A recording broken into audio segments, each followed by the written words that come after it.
Hi, baby girl. Hi, Bowsie. Hello, SonicBlu with Bowsie the Bearded Dragon, and welcome to our first episode of Bowsie's Vlogs.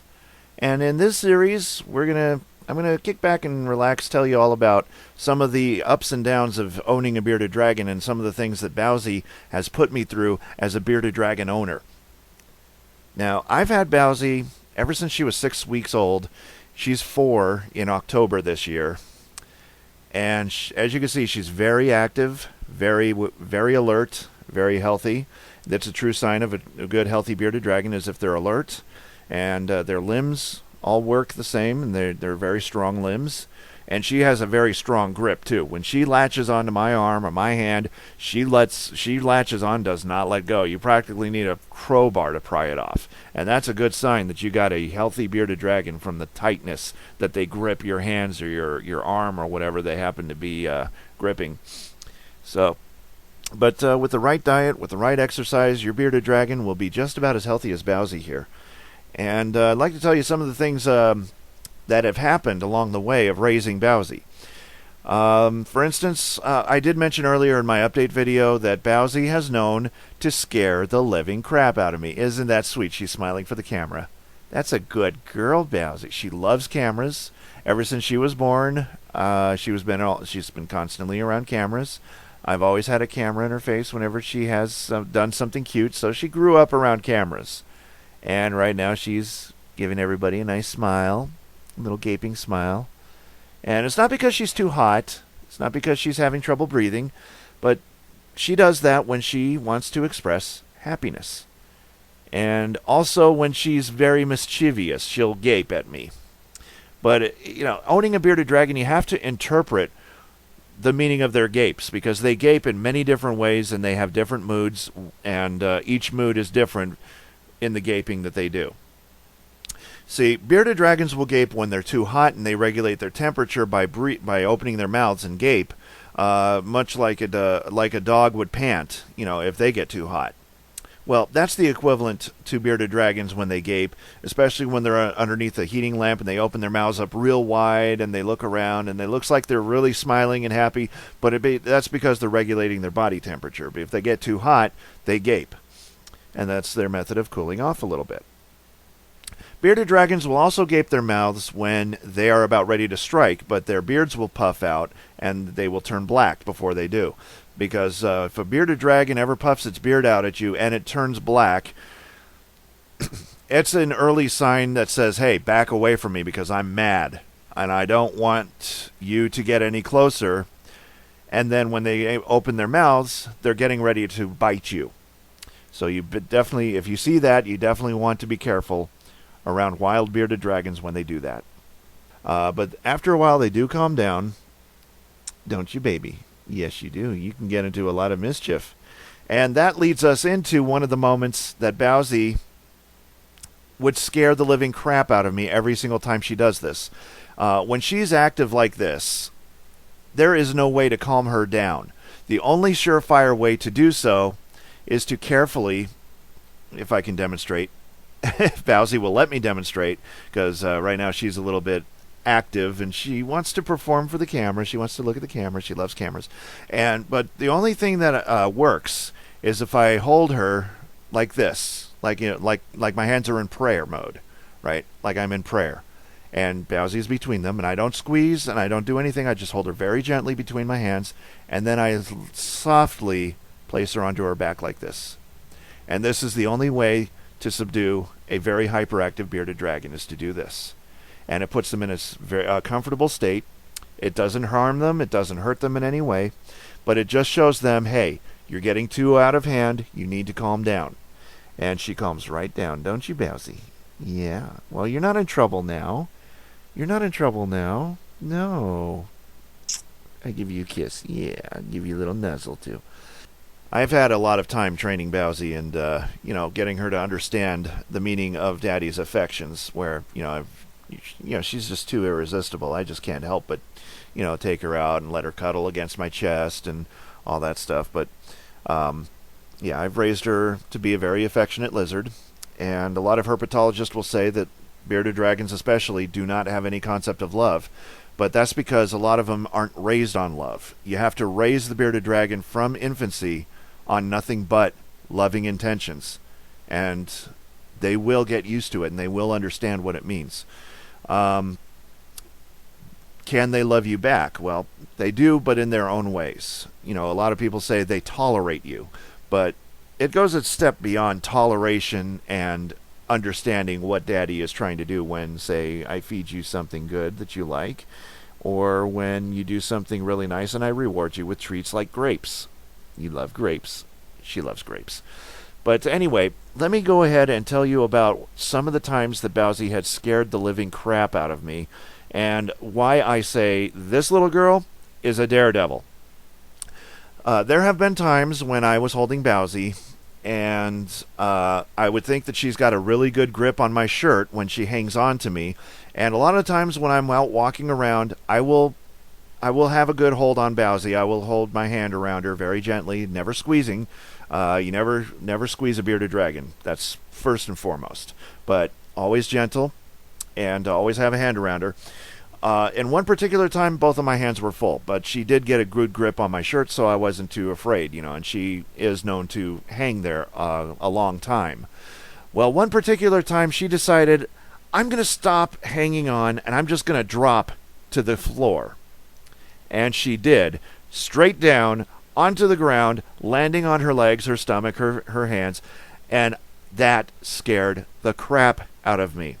I bent down to pick her up. I put down whatever it was in my hands. I picked Bowsie up, and I looked her over, and, I did the test, made sure her limbs were there, made sure she didn't lose any toes or fingers, made sure that she didn't break any ribs by going like this and seeing if I had any reaction out of her, and nothing. She didn't feel any pain. And she looked up at me and kind of tilted her head at me like, Daddy, what are you doing? So she actually meant to jump off of me onto the floor, scaring the living daylights out of me, and she was perfectly fine, which surprised the heck out of me. But that wasn't the only time she actually physically jumped off onto the floor. We were sitting on the couch one time. You remember this, Bowsie? We sat on the couch that one time. Remember the dog that came up? You remember that? Remember the dog? You remember that dog, don't you? Yeah, you don't like that dog, do you? But anyway, we have a Shih-Tzu out there. Her name is Tessie. And she does everything she can to bully over Bowsie. She'll do stuff like try to step on her. I try to push her away whenever I have Bowsie out. And I try to, make sure that she takes an alternate route instead of trampling all over my poor bearded dragon. So I have to watch Tessie very carefully when she does this, and she does this every time. Sometimes she'll stick her nose in, sniff, and, it's like, what's that? That's a bearded dragon, okay. Yeah, she smells like a lizard, so whatever. And then she doesn't pay any further mind to her, except for when she walks off and she tries to step on her and all that stuff. So, Tessie is like the center of attention, basically, in a dog, and it's very unhealthy if you have bearded dragons around. So, if you have a dog like that, you really have to watch out what they do around a bearded dragon, because these are very delicate creatures. But if you take care of them, they can be strong as everything, because I'm dealing with a daredevil and a strong woman at the same time. Yes, I am. Not a single broken bone, you never lost a limb, and she still has her full tail. So, she does not show any signs whatsoever of any injuries or any flaws whatsoever. She's still as healthy as the day I brought her home, and she's happy. But let me tell you what this dog did. Bowsie had climbed up onto the back of the couch. The dog comes hopping up. All of a sudden, Bowsie was not expecting it. She was at rest. She was at peace, looking around, and she was facing the back side of the couch. The dog comes up, sniffs her back, causing Bowsie to leap up into the air, off the couch, and onto the floor again. And I quickly leapt out of the couch, turned around. I have very chronic back pain, and it's very difficult for me to pull this maneuver, but I didn't care. I jumped up, turned around, and went down, grabbed Bowsie from behind the couch, picked her up, and again, not a single thing happened to her. She got pretty startled, but that was the only thing. She still has all of her limbs, all of her fingers and toes. No broken bones. I did the, rib test. Nothing out of the ordinary. So she got lucky again. Those are the only 2 times that she has decided to become a daredevil and jump right off of my body or from the couch onto the floor. No, I take it back. There's a 3rd time. Sorry, Bowsie. Remember the time you were in the kitchen and I had you up on the counter? Remember this? And I was wrapping up what I had made for dinner. You remember this?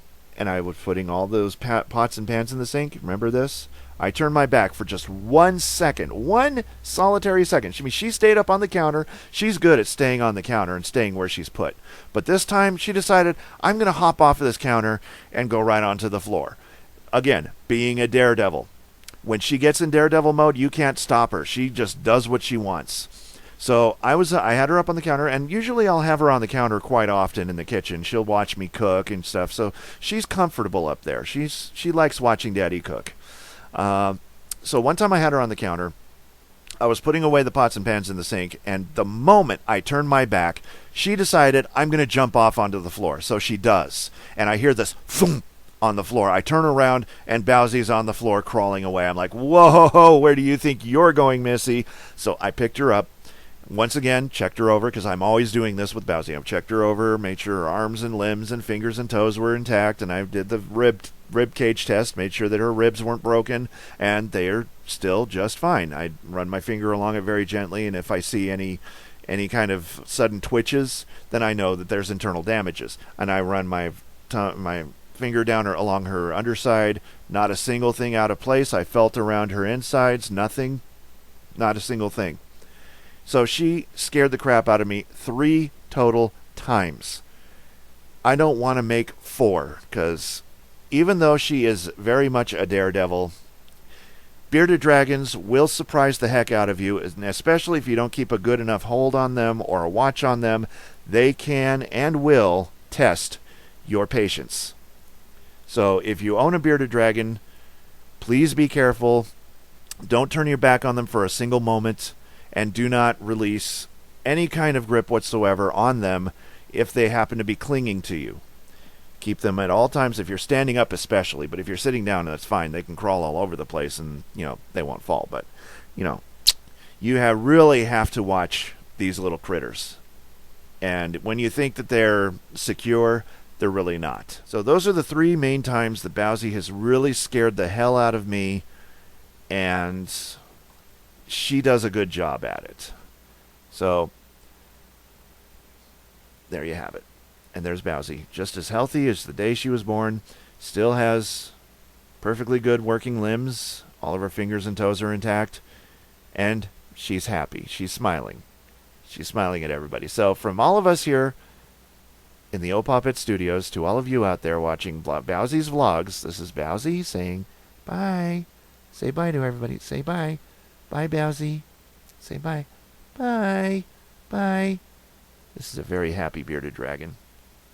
So tune in on the next video, and we'll talk about Bowsie some more. You are such a happy girl. Look at this happy girl. She is so happy. Come on, Bowsie. You want to say hi to everybody again? You want to stay on the camera? Yeah. She loves smiling for the camera. Anytime there's a camera on, she's like, I'm not trying to make fun of you, girl. Yeah, you're such a good girl. Give Daddy a kiss. Want to give Daddy a kiss? Give Daddy a kiss. Give Daddy a kiss.